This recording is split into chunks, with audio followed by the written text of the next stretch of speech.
ठीक है ना। अब हम एन्यूरिज्म्स देखेंगे, ठीक है ना। एन्यूरिज्म्स क्या होते हैं? एन्यूरिज्म्स क्या होते हैं कि एबनॉर्मल, ठीक है ना, एबनॉर्मल को मैं ऐसे लिखता हूँ, आपको पता है, एबनॉर्मल फोकल डायलिटेशन ऑफ, किसकी focal dilatation? Of endothelial lined vascular structures, for example artery, when या हार्ट चैम्बर्स को, इनको, इसको क्या कहते हैं? एन्यूरिज्म कहते हैं, ठीक है। मतलब एबनॉर्मल फोकल डायलिटेशन, ठीक है ना। कॉमन जो होते हैं इनमें, ये इनमें होते हैं आर्टीरियल एन्यूरिज्म्स आर मोस्ट कॉमन, ठीक है ना।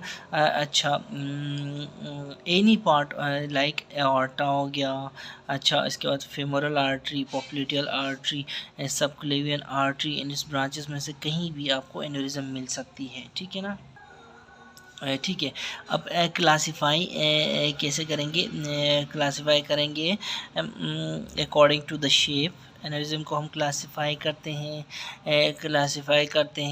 एन्यूरिज्म को अकॉर्डिंग टू द वॉल के कंटेंट्स या फिर कॉन्स्टिट्यूएंट्स के, और अकॉर्डिंग टू हम इशियोलॉजी भी एन्यूरिज्म्स को क्लासीफाई करते हैं।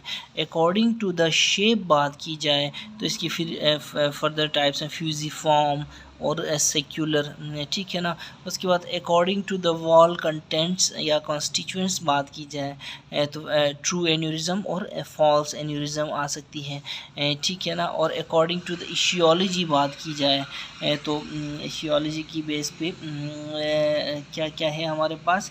एथिरोमेटस aneurysm, traumatic aneurysm, collagen disease में जो एन्यूरिज्म होता है, माइकोटिक इन्फेक्टिव फंगल, इसकी वजह से एन्यूरिज्म हो सकता है, ठीक है। इस देखो, ये जो माइकोटिक कहते हैं, ये मिसनोमर है, ठीक है ना। The term mycotic aneurysm is a misnomer because although it indicates infective aetiology, it is due to bacteria, it's not because of fungi. नाम तो माइकोटिक है लेकिन ये फंगा बैक्टीरिया की वजह से होता है, नॉट बिकॉज ऑफ फंगाई। तो ये 3 टाइप्स हैं क्लासिफिकेशन ऑफ एन्यूरिज्म्स, ठीक है। रोक के आप पढ़ भी सकते हैं, ठीक है। आप देखें जो ट्रू और फॉल्स एन्यूरिज्म में आपको बताता हूँ। ट्रू एन्यूरिज्म में जो आर्टीरियल वॉल की जितनी भी लेयर्स, तीनों की तीनों लेयर्स उसमें आ जाती हैं। इंटीमा हो गई, मीडिया हो गई, ट्यूनिका एडवेंटिशिया हो गई, तीनों की तीनों ट्यूनिकाज होती हैं वो होती हैं सेक में, ठीक है। और फॉल्स में क्या होता है? फॉल्स एन्यूरिज्म देखो, इसमें single layer of fibrous tissue आती है, सेक बनाती है, और फिर ब्लड क्या करता है? ब्लड लीक करता है, लेकिन इर्द गिर्द कनेक्टिव टिश्यू तो होता है ना, ठीक है। इसीलिए communication with the artery maintain रहती है, ठीक है।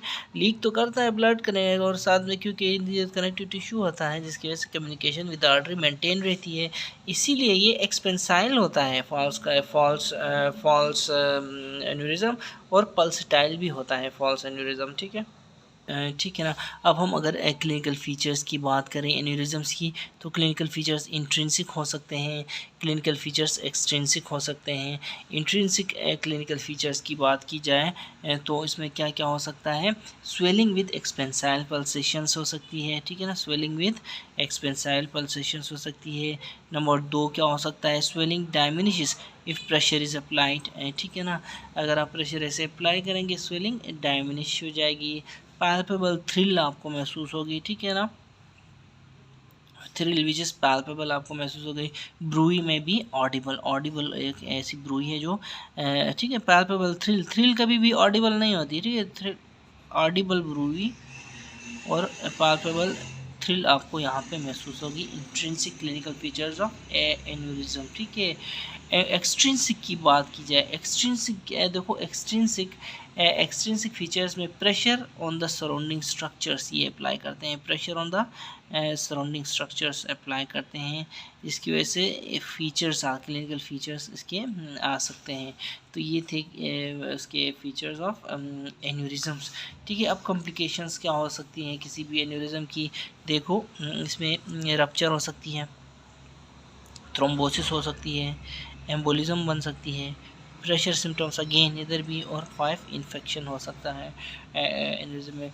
अगर डी की बात करें एन्यूरिज्म की, तो पल्सेटिंग जो ट्यूमर, ठीक है, तो ठीक है, जब भी एन्यूरिज्म की बात आए तो एन्यूरिज्म को आपने डिफ्रेंशिएट करना है। किस से डिफ्रेंशिएट करना है? किसी भी पल्सेटिंग ट्यूमर यानी कि बोन सार्कोमा से, ऑस्टियोक्लास्टोमा से, देखो ये इंपॉर्टेंट है, ऑस्टियोक्लास्टोमा से और मेटास्टेसिस फ्रॉम एन्यूरिज्म से। ठीक है ना, सॉरी मेटास्टेसिस, ये क्या है यार, metastasis from hyper metastasis from hyper